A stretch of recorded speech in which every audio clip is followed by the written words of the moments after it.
রাজধানীর হাটগুলোতে কোরবানির পশু কেনাবেচা শুরু চলছে, তবে এখনো সেভাবে হাট জমে ওঠেনি। হাট ঘুরে পছন্দের পশু কিনছেন অনেকেই। দর্শক এ নিয়ে আরো জানাতে সরাসরি যোগ দিচ্ছেন সহকর্মী আলিমুজ্জামান সাফওয়ান। সাফওয়ান, কোরবানির পশুর সরবরাহ কেমন দেখছেন? দাম নিয়ে ক্রেতা বিক্রেতারা কি বলছেন জানাবেন। আমি রাজধানীর হাজারীবাগ হাটে রয়েছি এবং আজকে আমরা দুপুর থেকে দেখতে পাচ্ছি যে গত ৩ ঘন্টা যাবৎ কিন্তু টানা বৃষ্টি হচ্ছিল, যার ফলে আর মাত্র যেহেতু ৩ দিন বাকি রয়েছে, তো আজকে যে পরিমাণ গবাদি পশু কেনাবেচা হওয়ার কথা ছিল তেমন পর্যন্ত এখন পর্যন্ত কিন্তু আমরা হাটে ক্রেতা দেখতে পাচ্ছি না। তো এই হাটটি হচ্ছে হাজারীবাগ, ধানমন্ডি এবং আশপাশে যে এলাকাগুলো রয়েছে, লালবাগ, কামরাঙ্গীরচর, এর মধ্যে সবচেয়ে বড় হাট এই পশু হাটটি।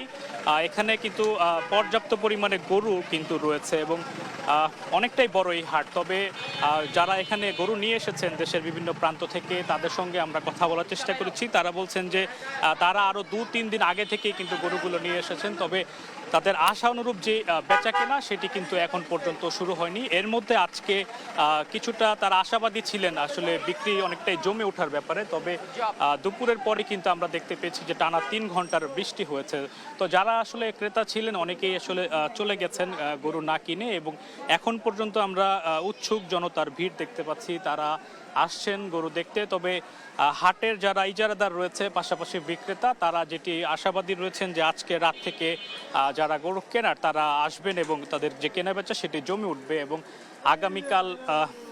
আগামীকাল সোমবার থেকে পুরো দমে যে হাটের যে কেনাবেচা সেটি তারা দেখতে পাবেন, এমনটি তারা আশা করছেন। তবে এখন পর্যন্ত তারা আসলে সন্তুষ্ট নন। যে পরিমাণ গরু হাজারীবাগ হাটে রয়েছে সে তুলনায় কিন্তু বেচা কেনা অনেকটাই কম। এর মধ্যে বারবার বলছিলাম যে বৃষ্টির যেই বিঘ্ন তার প্রভাবে কিন্তু অনেকটাই আসলে ধীরও রয়েছে হাটের বেচা কেনা। তবে পর্যাপ্ত পরিমাণে গরু কিন্তু আমরা হাটে দেখতে পাচ্ছি, এবং যেই দামের কথা যদি বলি, তো এখন পর্যন্ত কিন্তু বিক্রেতারা আসলে তেমনভাবে দাম কম চাচ্ছেন না। তারা মোটামুটি ভালোই বেশি দাম এখন পর্যন্ত চাচ্ছে, যার কারণে যারা ক্রেতারা আসছেন কেনার উদ্দেশ্যে তারাও কিন্তু না কিনতে পেরে অনেকটা খালি হাতেই আসলে ফিরে যাচ্ছে। তো ন্যান্সি, আমার কাছে রাজধানীর হাজারীবাগ হাট থেকে এখন পর্যন্ত এই ছিল সর্বশেষ।